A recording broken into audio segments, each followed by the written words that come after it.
wa ma yajibu ilmu ala kulli muslimin min ulumil iman.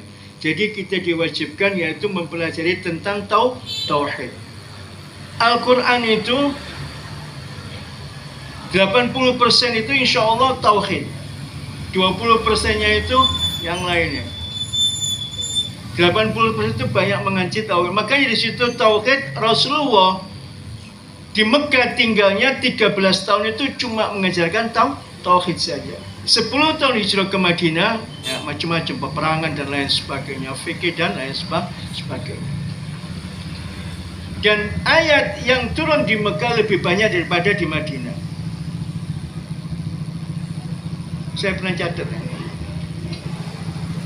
Kalau nggak salah 80 lebih surat, 80 lebih surat yang turun di Mekah, dan sebagian di surat yang di Madinah kalau nggak 25 atau berapa. Nanti saya cek lagi. Maka tauhid ini penting. Kadang-kadang kita ini tauhidnya belehar, akhirnya apa? Akhirnya ibadahnya itu belehar. Kadang-kadang kita tidak percaya apa yang diciptakan oleh Allah. Maka di situ ini saya. Kalau kita itu tahu kejadian semua yang menggerakkan dan yang apa ini pada diri manusia adalah Allah, maka di situ kita ini sebenarnya tidak boleh membenci yang lain. Bahkan dia itu berbuat maksiat, kita tidak boleh membencinya.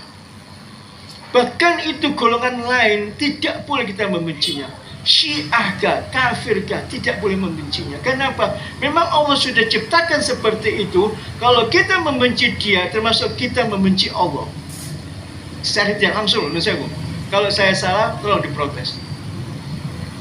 Walladzi khalaqakum faminkum kafirun wa minkum mu'min. Ini surat Tahabun itu.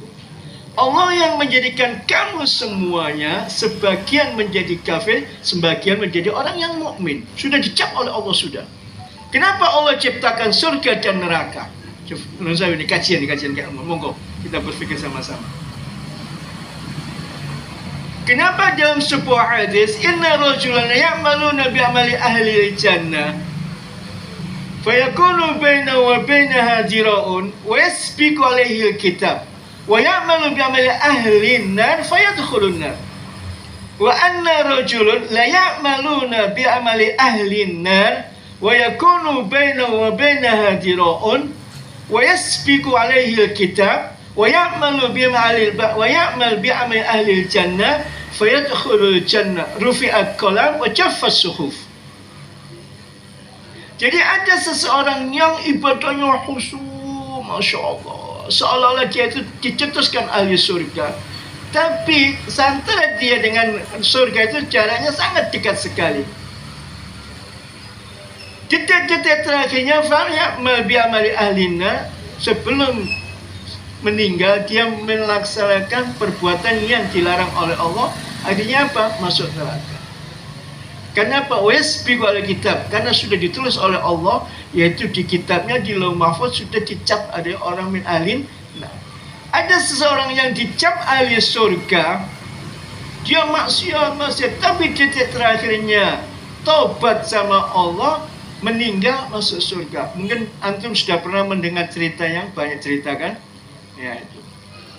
Ini menggambarkan kita, kalau kita ngambil keilmuan faedah daripada hadis itu, bahwa kita ini dilarang untuk menjelekkan orang lain.